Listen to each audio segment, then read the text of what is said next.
My name is Barry Davis, and I'm a divorce mediator. I help my clients get through their divorce in the most constructive, most economical way possible.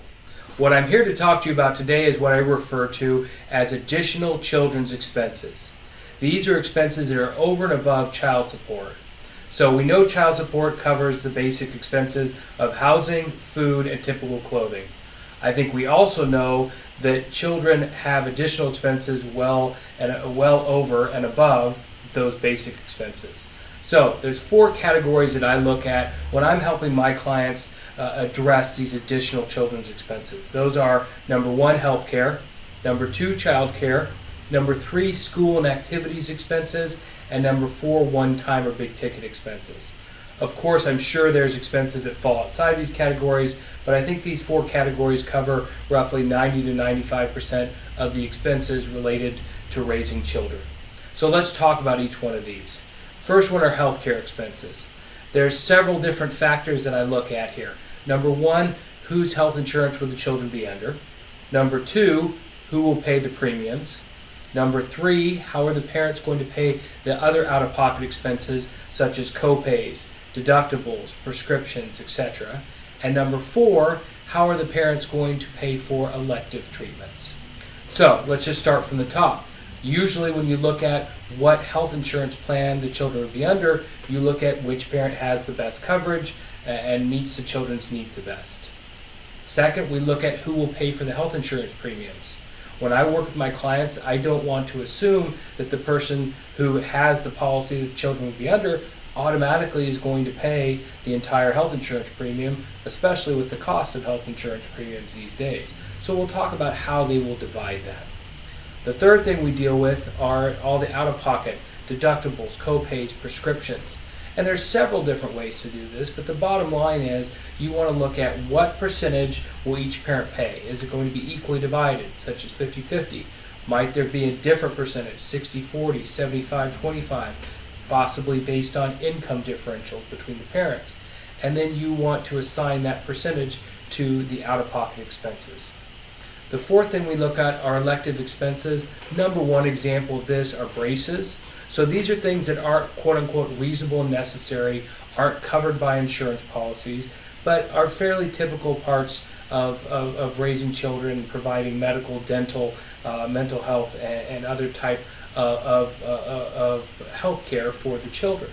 So what we do here is we say that the parents will divide these expenses in a prearranged percentage, like we talked about a few minutes ago, as long as there's a prior mutual agreement.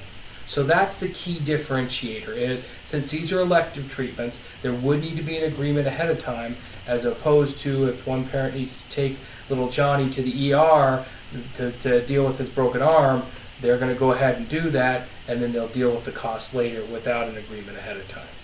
Okay? So those are healthcare expenses. Next are childcare expenses. These are more straightforward than healthcare because they're generally just one category of expenses. It's usually after-school programs, nannies, those kind of things. And the main thing here is that these are employment related. So this isn't babysitting on the weekends or evenings to go out socializing. This is childcare related to each parent's employment. The default here is to divide this cost 50-50, although it can be divided in other ways or other percentages if there is a significant income differential. Okay, now third and fourth we have school and activities expenses, or what I'm thinking of as ongoing monthly, quarterly expenses, and then one-time or big ticket expenses such as a cell phone or a laptop. The structure that I utilize with my clients is generally the same for both these categories. And that is we establish a threshold. Underneath that threshold, whether it's $25, $50, $100, each parent takes care of their own expenses related to the children. At and above that threshold, they divide it in a predetermined percentage. Like I mentioned earlier, potentially 50-50, 60-40, 75-25, depending on what the clients agree to. So the idea here is that underneath that threshold, they're not going to have to track that and ask the other person for their percentage of it.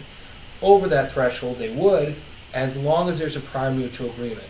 So again, we use that structure where neither parent can go out and just automatically incur expenses on behalf of the children and then hand the other parent a list of expenses at the end of the month or at the end of the quarter.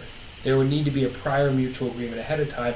And that's the checks and balances that we look at of making sure that the children are provided for as much as possible, with also making sure that there's agreements between the parties regarding their expense levels. The last thing that's helpful to look at is a true-up structure and a true-up timeline. So generally the timeline is either monthly or quarterly, and then the structure, oftentimes, if you can keep it as informal as possible, it usually works best.